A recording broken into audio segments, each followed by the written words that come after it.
see people very, very anxious. I see young people, children, also worried and anxious today. Again, I don't think I'd ever heard of an educational psychologist when I was at school. And today I hear of educational psychologists at schools. So that's telling me a story. And so young and old, everybody seems to be worried and anxious. And again, I see that it's not an external problem. Maybe there's a situation where really there is cause for concern. For example, it may be that I don't have enough money. Maybe it's possible that I've been given a diagnosis of an illness and it could be quite threatening. Or maybe somebody I love very much who's close to me has been given that diagnosis. So there are very real causes for anxiety sometimes. But also, have you noticed that sometimes there are things that are quite stable, quite okay, but there's the habit of worrying. And a person gets anxious when there's really no need to be anxious at all. I'm not even talking about the extreme situations of phobias, because that is something which is a medical issue and can be dealt with separately, but just day-to-day living and worried about this, that and the other.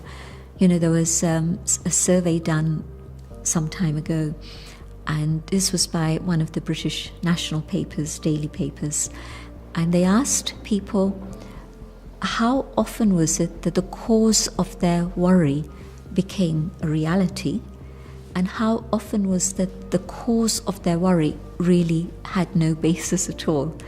And they discovered later that there was no basis, they were just worrying. And about 80% of the time, the things that we are worried about actually never happen. So that's also a fact of life. But just thinking about where people really have a cause for anxiety. Maybe I don't have enough money. Is it possible for me to think about money in a different way? And instead of thinking not having enough, I start thinking, well, where is it I can start saving? And probably there are things that I can simplify in my life to a certain extent, maybe not a great extent, a certain extent. Maybe is it possible for me to get a second job? And maybe it's not. I understand that also. But just allowing the mind not to get stuck into just worrying, I can't, what's going to happen, to start thinking a little bit differently, to start moving the mind into a space that's a little bit more creative, so that I allow myself the possibility of hope for the future. Because so often with worry and anxiety comes depression, in which I lose hope for the future. And human life without hope is really no life at all.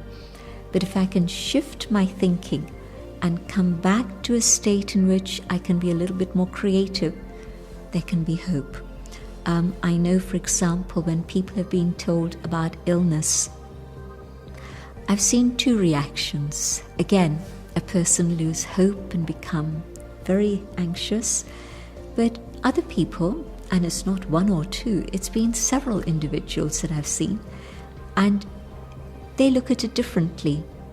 They look at it as an opportunity to change the course of their life, where they've been busy, and haven't had time for family, haven't had time for the self.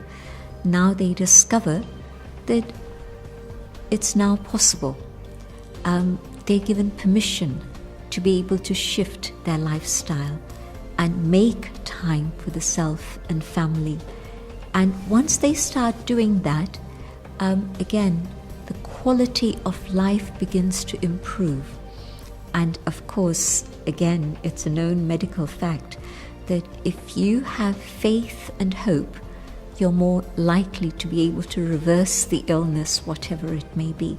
And if you lose hope and say, woe is me, how sad, how bad, who can help you?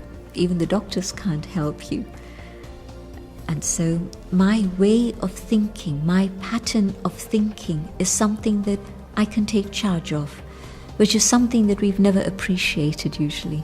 We think that, the way I'm thinking is the way I am, and that's how it's always going to be. But spirituality is saying, I am the master of my own mind. I am the master of my own thoughts, and I can move my thoughts from a dark place to a place of light. I can begin to shift my own thinking and make it different.